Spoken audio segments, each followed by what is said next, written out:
Hi friends, welcome to the Profit Curve.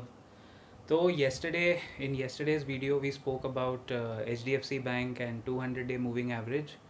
आज बात करते हैं number one stock 16 lakh crore का मार्केट कैप है रिलायंस इंडस्ट्रीज़।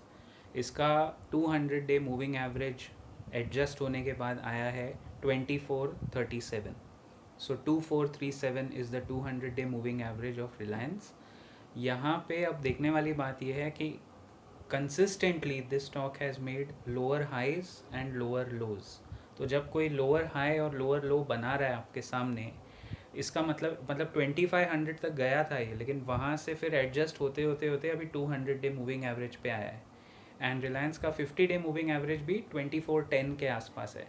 अगर अब यहाँ से होगा क्या, please understand this, if it goes below 200 day moving average then वो 2410 पे ऑब्जर्व करना है। अगर कहीं ना कहीं वो सपोर्ट लेगा, somewhere it will take support either 2437 और 2410। And if it goes below that यानी 2410 के भी नीचे गिरता है, देन देयर माइट बी, फिर उसका इम्पैक्ट आपको निफ्टी पे भी आता हुआ दिखेगा। Because Nifty as a whole, Nifty का 200 डेमा इज 17,620, बहुत पीछे है।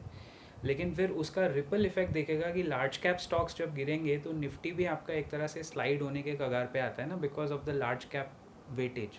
सो वो हिसाब से आपको ट्रैक करना पड़ेगा कि निफ्टी का एक बेस केस आपको रिलायंस के स्टॉक प्राइस में दिख रहा है अभी भी। निफ्टी ऑन इट्स होल, अगर निफ्टी की बात करें then it is unable to cross, as you can see 18,340। उस लेवल के ऊपर क्लोजिंग आना मुश्किल हो रहा है। Even the same is true for bank Nifty also. Levels उस लेवल के ऊपर आ नहीं पा रहे हैं for some reason, because selling आ रही है, ग्लोबल क्यूज़ आर नेगेटिव, तो उस लेवल पे आके बार बार सेलिंग आ जाती है एंड प्रॉफिट बुकिंग हो रही है। सो एक रेंज बन गया है 18,160 टू 18,340, इसके बीच में रेंज बन गया है। 18,000 का लेवल अगर टूटा देन फर्दर सेलिंग आएगी फॉर द शॉर्ट टर्म। और अगर निफ्टी पे 18,000 टूटता है then as I said 17,620 is the support. 17,900 के आसपास भी पहला सपोर्ट है, लेकिन 18,000 टूटा तो 17,900 डेफिनेटली एक टाइम के लिए टूट सकता है।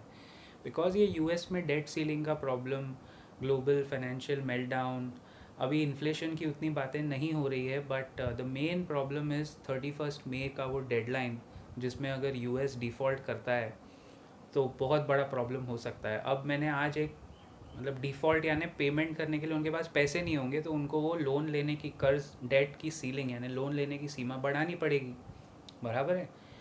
अगर नहीं बढ़ाई तो आपको पता है, अगर 31 मई तक यूएस ने डेट सीलिंग नहीं बढ़ाया अपना 31 ट्रिलियन डॉलर से, लास्ट वीडियो में मैंने कुछ 2 वीडियोस पहले बताया था ना आपको, if they don't increase it then immediately 7 lakh government employees की नौकरी जा सकती है इमिजिएटली। तो आज मैं एक काउंटर व्यू पढ़ रहा था, यूएस फेड के मिनट्स रिलीज़ हुए हैं, I was just reading a counter view कि डेमोक्रेट्स जो हैं, जो बाइडन की जो पार्टी है, मेरे को ऐसा एक व्यू पॉइंट है, they are saying, somebody has a strong view that वो चाहते हैं कि डिफ़ॉल्ट हो जाए। If the debt, if US defaults on is debt, तो फिच और ग्लोबल रेटिंग एजेंसीज उसको डाउनग्रेड करेंगे। और जो ये पूरा इन्फ्लेशन का चक्कर है कि जॉब कट्स नहीं हो रहे, ऑटोमेटिकली 7 लाख जॉब्स जाएंगे, तो एक जो यूएस फेड है उसको ब्याज दरें फिर बढ़ानी नहीं पड़ेगी। तो उस वजह से इन्फ्लेशन कंट्रोल में आ जाएगा एंड रिसेशन के साथ फिर अमेरिका आगे बढ़ेगा towards recovery. But I think it's a very क्या बोलते हैं, सेल्फ फुलफिलिंग एक्ट लगता है ये पॉलिटिकल एक्ट है, ये पूरा पॉलिटिक्स है। रिपब्लिकन्स चाहते हैं कि यूएस गवर्नमेंट खर्चा नहीं करे फालतू में, स्टूडेंट लोन्स माफ़ करके बैठे हैं, टेंट पॉलिटिक्स हो रहा है वहाँ, इतना पॉलिटिक्स पे खर्चा, फ्री बीज बांट रहे हैं। आप यूएस के सिटीज़न से बोलोगे वो तो यही बोलेंगे कि नहीं, जो चल रहा है वो चलने दो, हमको चाहिए पैसे। बट रिपब्लिकन्स बोल रहे हैं कि वो खर्चा आप कम करो and give us a 2 year plan. जो ट्रंप के साइड के लोग हैं वो बोल रहे हैं गिव अस अ 2 ईयर प्लान, कि आप खर्चा कम करोगे तो वो कर्ज डेट सीलिंग कम होएगी। अब इस चक्कर में जो हमारा भी बाज़ार है, निफ्टी है, वो एक लेवल तोड़ नहीं पा रहा है। ग्लोबल मार्केट्स की वो हालत है, और उसमें देखने लायक बात है कि Reliance and H D F C together they have 21% of the Nifty.